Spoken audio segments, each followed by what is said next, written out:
বাবা মায়ের উদ্দেশ্যে যে কথাগুলো বলবো একটু খেয়াল করবেন।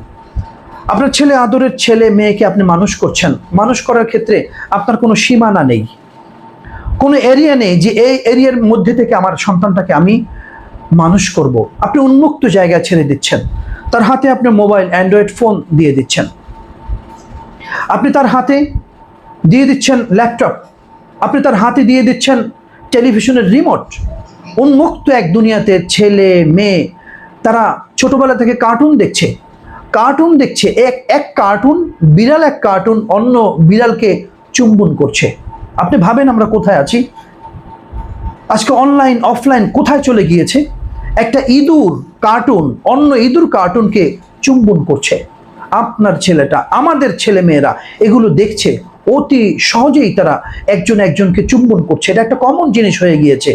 এই নগ্নতার, এই জাহিলিয়াতের, এই অসভ্যতার দুনিয়ায় এখন এই বিষয়গুলো যখন আপনার ছেলে, আমার মেয়ে, আপনার ছেলে ঘরের মধ্যে বসে মোবাইল, ল্যাপটপ, কম্পিউটার, টেলিভিশন সব জায়গায় এই নগ্নতা দেখতেছে, দেখতে দেখতে দেখতে দেখতে যখন তার মধ্যে পরিপূর্ণ বয়স চলে আসবে, বয়স যখন 17-18 হবে, তখন সে চরমভাবে অনৈতিক কাজে লিপ্ত হয়ে যায়।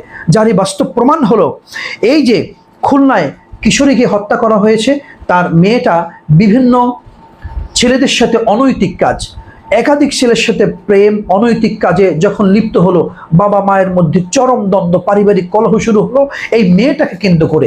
এরপরে তারা ধৈর্য করতে না পেরে এরকম একটি আইন লঙ্ঘিত কাজ তারা নিজের হাতে সংগঠিত করেছে, মেয়েকে হত্যা করলো।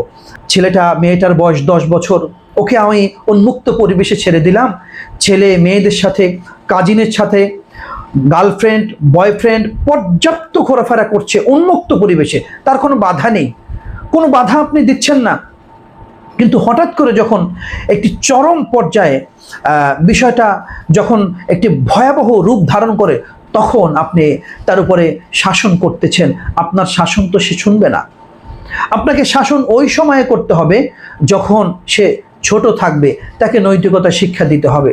যখন সে ছোট থাকবে তাকে বলতে হবে তুমি মোবাইল চালাতে পারবে না, অনলাইন থেকে দূরে থাকতে হবে, নাটক সিনেমা থেকে দূরে থাকতে হবে। নাটক সিনেমা এক এক করে আপনার ছেলে মেয়েকে প্রেম শিখাচ্ছে, অনৈতিক কাজ শিখাচ্ছে, একদম চরিত্র বিধ্বংসী কিছু কাজ আপনার ছেলে মেয়েকে শিক্ষা দিচ্ছে, যার কারণে তারা অনৈতিক কাজে যুক্ত হয়ে যায়। অনৈতিক কাজে যখন যুক্ত হয়ে যায় তখন বাবা মায়ের ইজ্জত বলতে কিছুই থাকে না, সম্মান বলতে কিছুই থাকে না। এটা পরিবারের জন্য একটা মহা বিপদ।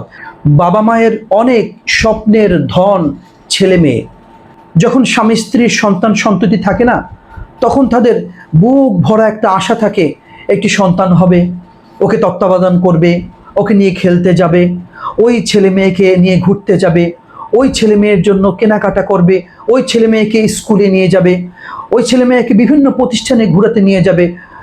অনেক স্বপ্ন থাকে। সেই ছেলে মেয়ে যখন আস্তে আস্তে করে বড় হওয়ার পরে যখন ওই ছেলে মেয়ে অনৈতিক কাজে লিপ্ত হয়, যখন বাবা মা তাকে কন্ট্রোলে রাখতে পারে না, তখন কিন্তু বাবা মা খুব অসহায়ত্ব ফিল করে যে না আমরা ব্যর্থ। বাবা মা বুক চাপড়িয়ে বলে যে না আমরা ব্যর্থ, বুক চাপড়িয়ে বলে আমরা খুবই ব্যর্থ, ছেলেকে মেয়েকে মানুষ করতে পারলাম না। আমরা দেখেছি সন্তানরা বাবা মাকে খুন করছে। সমবয়সী এক কলেজের, এক স্কুলের ছাত্র অন্য ছাত্রকে খুন করছে, কলেজের এক ছাত্র অন্য ছাত্রকে খুন করছে, এক ছাত্রী অন্য ছাত্রকে খুন করছে। এরকম বিভিন্ন দৃশ্য আমরা দেখে থাকি। প্রিয় ভাইদেরকে বলবো, পারিবারিক এই মহা বিপদ থেকে বাঁচার জন্য আপনার ছেলে মেয়েকে আপনি সময় দিবেন। অনুরোধ করছি, আপনার ব্যবসার ক্ষেত্রে যেভাবে আপনি সময় দেন, চাকরির ক্ষেত্রে সময় দেন, আপনি নির্দিষ্ট একটা সময়ে ছেলে মেয়েকে নবী রাসূলদের জীবনী পড়ে শোনাবেন, কোরআন হাদিস পড়ে শোনাবেন।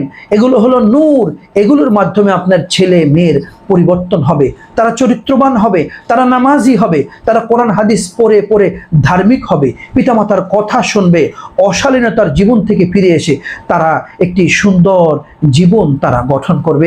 আমরা চাই প্রত্যেকটা পরিবার হোক সুখের পরিবার, কোনো পরিবারে যেন কোনো বিপদ সংঘটিত না হয়। এই কামনায় আজকের মতো এখানেই। আসসালামু আলাইকুম ওয়া রাহমাতুল্লাহি ওয়া বারাকাতুহু।